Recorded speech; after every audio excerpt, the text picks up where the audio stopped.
Badan Penanggulangan Bencana Daerah BPBD Kabupaten Indramayu melaksanakan apel siaga bencana hidrometeorologi banjir, longsor, cuaca ekstrim, gelombang ekstrim dan abrasi di wilayah Kabupaten Indramayu tahun 2022 dilaksanakan di lapangan Sport Center SC, Jalan Olahraga Kelurahan Karanganyar Kabupaten Indramayu Provinsi Jawa Barat pada Selasa tanggal 6 Desember tahun 2022 pagi.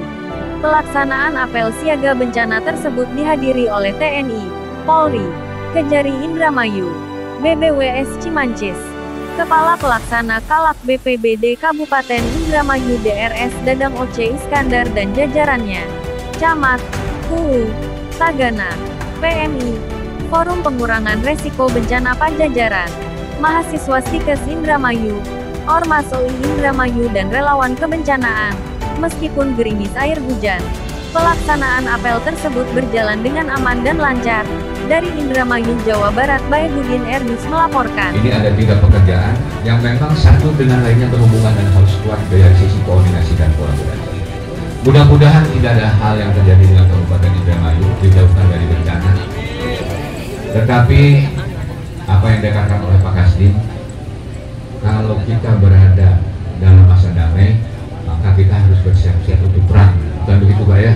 Jadi tetap harus latihan terus-menerus, berkoordinasi terus-menerus, dan kita siapkan segala sesuatunya, perlengkapan, kemampuan, profesionalitas personil untuk dapat mengatasi. Karena punten, rekan-rekan relawan, ketika bapak-bapak, ibu-ibu, rekan-rekan relawan tidak memiliki kualifikasi dan tidak tersertifikasi, ketika datang ke daerah bencana, seperti setengah tidak diharapkan, Mbak. Artinya, Bapak masuk ke pusat bencana itu harus memiliki sertifikasi, kemampuan Bapak. Kalau tidak, banyak relawan yang dipulangkan. Kejadian Semeru, kemarin pun ada yang dipulangkan, kurang lebih antara 200-300 relawan terpaksa ditarik mundur. Mending nggak bikin rekor. Sudah tidak punya kualifikasi, tidak tersertifikasi, juga sampai ke sana pekerjaan hanya memantau saja, malah nambah beban. Oleh karena itu tingkatkan profesionalitas kita para relawan dan rekan-rekan BPBD. Kalau bisa sampai bersertifikasi sehingga terjadi sesuatu, kita sudah bisa memperlihatkan bahwa kita memang ahli pada bidangnya. Seperti itu, ya. Kemudian dapat kami laporkan juga kepada Pak Ibu Bupati yang telah kita pagi. Hari ini kami memang mengundang seluruh potensi peserta yang hadir kurang lebih antara 300 orang, dan kelihatannya sudah hadir di tengah-tengah kita semuanya. Tidak lain yang kita bukan adalah untuk pertama mempererat tali persaudaraan di antara kita, bersilaturahmi.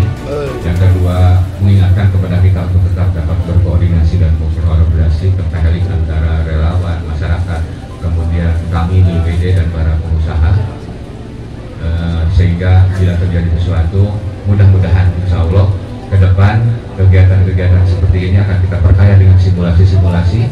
Setiap 2 atau 3 bulan sekali kita melakukan simulasi, melibatkan rekan-rekan juga, dengan harapan mudah-mudahan profesionalisme, kolaborasi dan koordinasi dan rekan-rekan terus terpelihara dan dapat lebih ditingkatkan.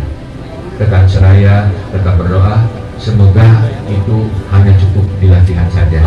Kalaupun dipergunakan, ya kita membantu daerah lain. Walaupun kita berharap juga di daerah kita tidak ada bencana, begitu juga di daerah lainnya. Tetapi sekali lagi, mari kita tingkatkan kerjasama dan profesionalisme kita, sehingga bila terjadi sesuatu, kita betul-betul siap untuk menghadapinya. Itu saja yang dapat kami sampaikan. Terima kasih, mohon maaf atas segala kekurangan dan ketidaknyamanan Bapak-Bapak dan Ibu sekalian.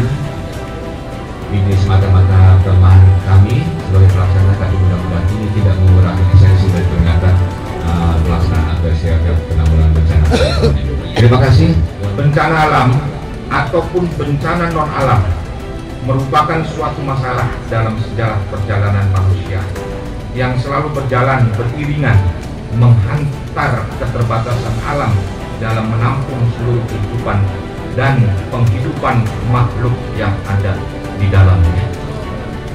Tidak dapat diperkirakan kapan bencana terjadi dan seberapa besar skala yang ditimbulkan ketika bencana itu muncul di hadapan kita semua.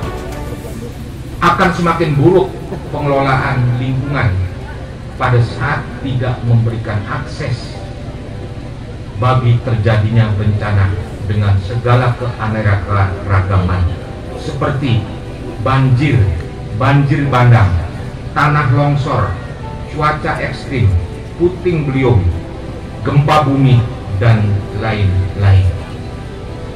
Hadirin yang kami hormati, dalam rangka menghadapi kondisi tersebut, maka sudah seyogyanya dan sepatutnya kita mulai melakukan upaya-upaya yang setidaknya dapat memperkecil resiko yang ditimbulkan sebagai akibat bencana tersebut. Memperkecil risiko bukanlah hal yang mudah. Diperlukan adanya kerjasama, kolaborasi, dan kajian-kajian risiko bencana yang terangkai dalam upaya yang dikenal dengan sebutan mitigasi bencana.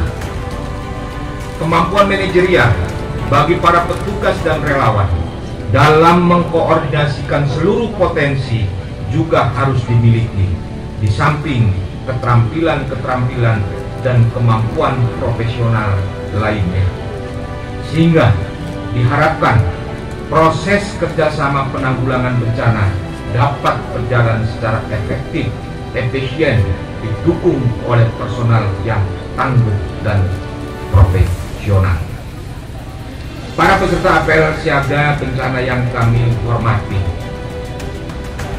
beberapa saat yang lalu Presiden Republik Indonesia dalam Musyawarah Nasional BNPB tahun 2022 telah mengingatkan kita semua bahwa upaya preventif melalui tindakan-tindakan nyata, baik dari instansi pemerintah maupun para relawan yang tergabung dalam sebuah komunitas, baik di tingkat pusat maupun di tingkat daerah, haruslah dapat bersinergi dalam melaksanakan upaya mitigasi bencana dan meningkatkan kesiapsiagaan pengurangan risiko bencana, terutama bencana hidrometeorologi.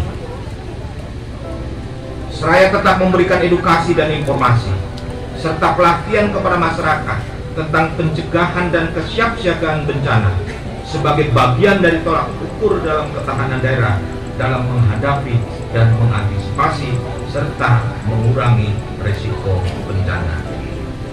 Hadirin yang kami hormati, dalam upaya mitigasi bencana, sampai saat ini telah dibentuk 35 desa tangguh bencana dan sosialisasi di 64 desa yang pengaturan aluran sungainya berinduk ke Bendung Sadawarna. Hal ini merupakan sebuah program yang perlu dilakukan secara berkesinambungan, mengingat wilayah Kabupaten Indramayu memiliki resiko terhadap bahaya banjir dan rob gelombang laut. Apel siaga bencana pada tahun ini merupakan sebuah kegiatan yang pada dasarnya mengingatkan kita semua untuk selalu bersiaga, bersinergi, berkolaborasi dalam menghadapi bencana, dan tentunya diiringi doa kepada Allah Subhanahu wa Ta'ala. Semoga Indramayu terhindar dari segala bencana. Penanggulangan bencana merupakan urusan wajib pemerintah di daerah, memiliki standar pelayanan yang harus dipenuhi dan dilaporkan kualitas kegiatannya. Oleh karena itu, khusus untuk jajaran BPPD Kabupaten Indramayu, integritas dalam bertugas juga harus dipenuhi, di samping disiplin yang tinggi serta menjunjung tinggi profesionalisme. Bagi rekan-rekan relawan, kami ulangi, bagi rekan-rekan relawan kemanusiaan, mari bersama-sama kita junjung tinggi nilai-nilai solidaritas dan kemanusiaan. Dengan segenap hati kita sumbangkan tenaga dan pemikiran kita semua untuk bekerja sama pada setiap penanggulangan bencana. Kita ditakdirkan untuk hidup dengan mengutamakan kepentingan masyarakat. Jangan lelah, teruslah berupaya untuk meningkatkan kemampuan. Selanjutnya, saya juga mengingatkan bahwa bencana COVID-19 dengan segala variannya masih mengancam kehidupan manusia di lapisan dunia. Oleh itu saya mengimbau kepada masyarakat untuk tetap mentaati kesehatan yang diterapkan serta melanjutkan upaya vaksinasi sesuai dengan ketentuan yang telah dicanangkan oleh pemerintah. Semoga Allah Subhanahu wa Ta'ala senantiasa memberikan petunjuk dan perlindungan serta ridhonya kepada kita semua untuk mencapai hasil yang terbaik.